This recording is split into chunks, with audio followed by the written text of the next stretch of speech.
What's up, everybody? It's me, E-Man from E-Man's Movie Reviews, and today we are going to review The Flash. I am going to give you the good, the bad, and my reason behind this whole thing, and then I'm going to give you my rating, of course. But before we get started, let's jump right into a quick intro. When worlds collide in The Flash, Barry Allen has to use his superpowers to travel back into time in order to change the events of the past. But when he inadvertently alters the future, he now has to face the consequences of his actions and the new reality that he's created. All right, let's jump right into the good. The good. So the first act of the movie, I thought, delivered some pretty traditional superhero moments that, are enjoyable. The tone immediately established itself with like this, quirky humor and a very, very impressive chase scene. While being a superhero movie, The Flash doesn't shy away from delivering some heavy doses of drama. The themes of grief and acceptance were the essential core of this film. What worked so well in the movie, I think, was probably how it managed to take that theme and manifest it into a literal experience for Barry Allen. Much of this stemmed from his relationship with his parents and his past trauma. I thought those scenes worked the best because they really showed that the movie had the potential of really being taken seriously for the most part. Speaking of which, those serious moments in the movie, they worked because Ezra Miller did a really good job in terms of their performance. Miller was able to convincingly pull off two roles at the same time, but what really landed was more emotional scenes. You could feel the sentiments of Ezra, which only generated more empathy for the character Barry Allen. It was all the more engaging to see how even a superhero with such incredible powers couldn't outrun his own trauma. Of course, I'd be remiss if I didn't mention the strong addition of the GOAT, Batman, played by Michael Keaton. I'm Batman. I thought his scenes were exceptional, although not as deep as they could have been. I loved how Keaton was able to pick right back up where he left off in his Batman 1989 portrayal. I love the fact that this film also wasn't afraid to let Keaton's stunt double just get busy and go nuts when the time called for it. Sasha Calle, who played Supergirl, was also solid, even though I thought her role was pretty limited. Now, I thought The Flash raced in with some really nice visuals that will probably dazzle a lot of you. The best example of these were found in all of the scenes that put the Flash's powers on full display. It was really cool to see the Flash's powers, especially up close and personal, kind of like with the phasing abilities. Now, in those scenes, the real bread and butter came in the slow motion effects when the Flash was doing something heroic. I thought the cinematography was nicely executed, specifically when the camera angles gave the impression that we, the audience, were also running right alongside the Flash. One scene that was pretty unforgettable was definitely the baby shower moment, and you'll know it when you see it. The subtle touch of changing the lens color of the film to match the Flash's visors, I thought was a pretty nice way to further place us, the audience, in the shoes of the actual hero. Now, when it came to the third act, the final big battle scene, I thought actually was pretty cool. I loved how we got to see the Flash do more than just run real fast. Not only that, but the impact of Barry's actions was made very clear given the time travel shenanigans and adventures. The big event that takes place at the end was probably the best highlight of the movie. Visually speaking, the vibrant colors and fast-paced action were very captivating. Overall, I thought the ending of the film was very satisfying given where, let's just say, it leaves everything off. All right, enough of that. Let's get into the bad. The bad. Now, just when some things would start working for the Flash, there were times when things just stopped working in another way.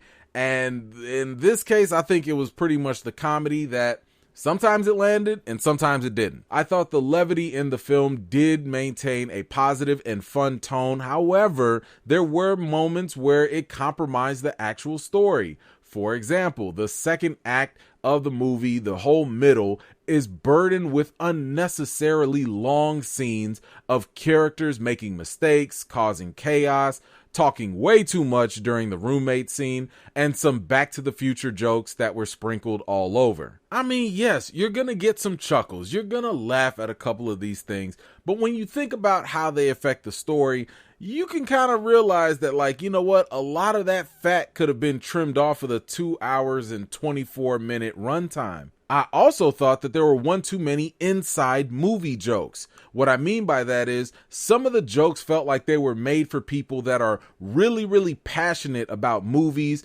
more than, let's say, the general viewing audience. So, for example, there's a scene in the movie where the Flash has a minor costume situation, but audiences aren't really going to get that deeper meaning unless they followed the behind the scenes news about Michael Keaton's Batman from back in the day. Next up, while I did think that the visuals looked good, and by the way, Ezra still was running weird, I did not like it, but they did fix it. They did fix it a little bit down the road.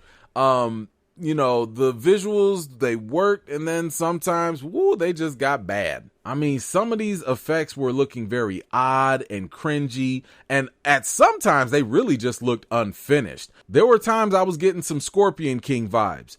The time travel sequence felt a little jarring at first, and it took a while to get adjusted to what exactly was actually happening. Now, I thought that the film did a good job explaining the multiverse rules and complications, but the visuals were not that polished or clean as they probably could have been. While I completely understood the good intentions with many of the scenes, the CGI just looked dated.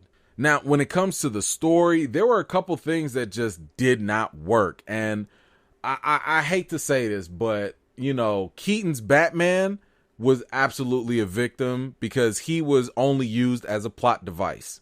In my opinion, I thought he was only used as a means to an end. Once he served his purpose in the film, it felt very unsatisfying to see how they handled his character. I also didn't buy the relationship between Iris West and Barry Allen.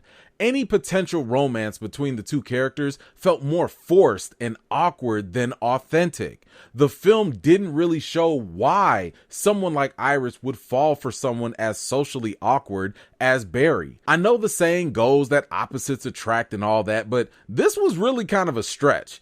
Lastly, the cameos in the final act of the film, they were superficial at best. While yes, they were a joy to see, they made no sense for the sake of the narrative. Now look, the best way I can probably explain what I mean by that, let's kind of look at Spider-Man Across the Spider-Verse, right? So imagine you're watching Spider-Man and you're going through the multiverse and they're showing you all these canon events that happen that relate to Spider-Man, right? However, instead of seeing, let's say, you know, other Spider-Man and other things of the past related to Spider-Man, they show you the X-Men. Well, yes, as an audience member, I love the X-Men. Yeah, I want to see the X-Men. Yes, I'm going to root for the X-Men. But what's that got to do with a Spider-Man story? So that's kind of the same thing that happened here in The Flash. You're showing me all this stuff that, yes, woo, yeah, I love to see that. Go, go, go. But then I'm like, wait a minute, this don't make no sense. It does not add up. Why are you showing me this when this should be about the Flash? So yeah, sorry, it really came off as just being superficial fan service and not actually making sense to tie in to the actual story. All right, enough of that. Let's get into the reason. The reason. The Flash manages to piece together just enough fun moments, superficial fan service, and emotional scenes to limp past the cinematic finish line. The sad thing about this movie is that the supporting cast and characters are a bigger draw than the Flash himself. It also wasn't helpful that the marketing strategy behind the Flash probably hurt the movie more than it actually helped it. Whether it be showing too much footage in the trailers, or having celebrities promote the film, or having the heads of the studio profess that the movie has to be one of the greatest superhero movies ever, inevitably the bar was raised way too high for this to leap over. So when it comes to the rating for The Flash, I'm going to give it a 7. However, put an asterisk by that 7. Given the track record of DC lately for the past decade, the bar has been very low. They have been either misfiring or underperforming with a lot of their movies. And because of that, you almost have to kind of grade these movies on a curve. They're not really competing with other films. And I'll be very honest, I just got done watching Across the Spider-Verse, and I can see that animated movie doing things far better than what this live action movie did. So I can't make excuses for this film to that degree. So when it comes to the rating, yeah, I'm going to give it a 7, but I'm not going to be surprised if, like, let's say a couple years from now, I downgrade it to, let's say, maybe a 6.5. So you just kind of take that for what it is, because at the end of the day, bottom line, The Flash is good for a DC movie. I guess, like, the best comparison that I can give to it is that, you know, the movie is kind of like eating at McDonald's. You know, this movie is kind of like having a Big Mac with a large fry and a huge large shake. And you know what? Listen, people like McDonald's. People go to McDonald's. I've been to McDonald's. I'm not shaming nobody. It's fine if you want to eat that. But don't sit here and tell me that it's healthy. So yes, The Flash is entertaining. There are very cool things to see. They throw a lot of shiny stuff at you, you know, but let's not pretend that it's one of the greatest movies ever, because it's not. And then, oh my God, to add more salt to the wound, they just wasted our whole time with that post-credit scene that I'm just letting you know right now, do not feel pressured at all to stay for that. If you need to leave, just leave. So feel free to check out The Flash if you really like the trailers, if you are a big fan of DC, or if you really, really, really want to go see Michael Keaton's Batman in theaters again. But be my guest, go ahead and go check it out. Okay, now I'm gonna let y'all know this right now. I am stopping the review. I am no longer reviewing the movie. Now I'm gonna talk about the basic elephant in the room. And I need to address this because I always know somebody is gonna come on this channel and try and say something in the comments like, oh, well, you just don't like the movie because of the bias for Ezra Miller. Let me tell you something.